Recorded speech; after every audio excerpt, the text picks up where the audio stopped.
Թրամփը հասնում է Հայաստան ու Ադրբեջան գործարք, թե լարվածության նոր ռիսկ։ Ամերիկայի Միացյալ Նահանգների նախագահ Դոնալդ Թրամփի մերձավոր արևելյան հարցերով հատուկ բանագնաց Սթիվ Ութհոլֆը ամերիկյան Բրեդբար կայքին տված հարցազրույցում արել է բավականին անակնկալ հայտարարություն, ասելով, թե Հայաստանն ու Ադրբեջանը մոտ են խաղաղության հաստատմանը և իրենք կարծում են, որ Երևանն ու Բաքուն կարող են դրանից հետո միանալ Աբրահամյան համաձայնագրին։ Հիշեցնեմ, որ Աբրահամյան համաձայնագիրը Դոնալդ Թրամփի նախաձեռնությունն էր դեռևս առաջին նախագահության ժամկետում,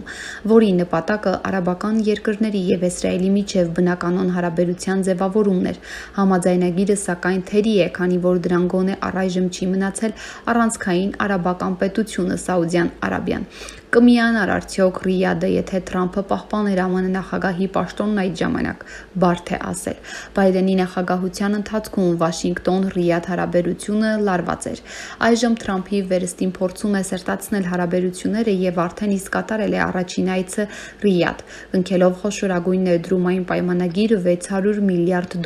փաթեթ։ Այս պարզ չէ, արդյոք այս համատեքստում արդիական է Սաուդյան Արաբիայի միանալը Արաբյան համաձայնությանը։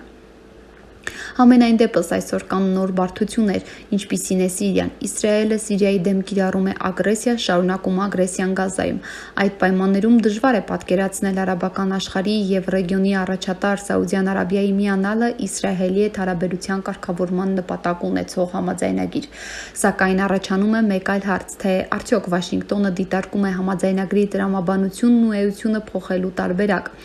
որ պայն կունենա ոչ Իսրայելի հետ կարգավորման առաջնային նպատակ, այլ կլինի այսպես ասած անվտանգության կամ ռազմաքաղաքական հարաբերությունների ավելի լայն և ընդգրկուն ճարտարապետության հիմք։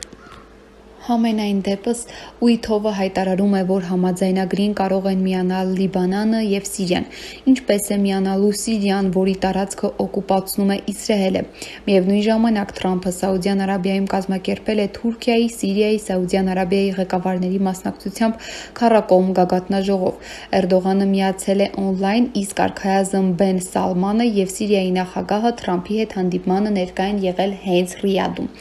Սթիվ Ութհոլֆը բանակցության առաջին գծում է թե Մոսկվայի հետ գործընթացում և թե Իրանի։ Աբրահամյան համաձայնագրի հարցերն այդտեղ քննարկվում են, չէ՞ որ Հայաստանն ու Ադրբեջանը միանալով դրանց ոչ թե իրենք են ըստ էության գնալու մերձավոր արևելք, այլ փաստորեն Կովկասն է նաև դառնալու Աբրահամյան համաձայնությունների գոտի, իսկ այստեղ շատ էական է, թե նրանց ինչպես են վերաբերելու Մոսկվան ու Իրանը, որոնք միմյանց հետ ունեն ռազմավարական մեծ պայմանագիր, որի համատեքստում էական ռեգիոներից է Կովկասը։ Ընդհանրապես, Ուտիկոֆի հայտարարությունների տրամաբանությունն այնպիսին է, որ եզրակացությունն այն է, որ նրա հայտարարված մտքերը անձնական դատողություններ չեն, այլ ամերիկյան քաղաքականության օրակարգային ուղղություն կամ մշակում։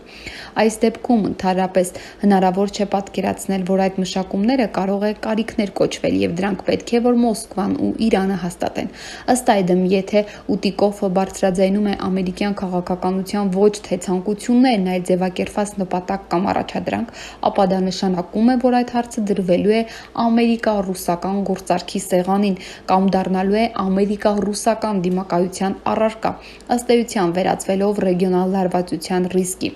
Բրեդբերդ ռեսուրսի հետ զրուցել է նաև Ութիկոֆը, հիմնադրվել է 2007 թվականին, այն ունի ուլտրաչպահպանողական հայացքներով խմբագրական քաղաքականություն։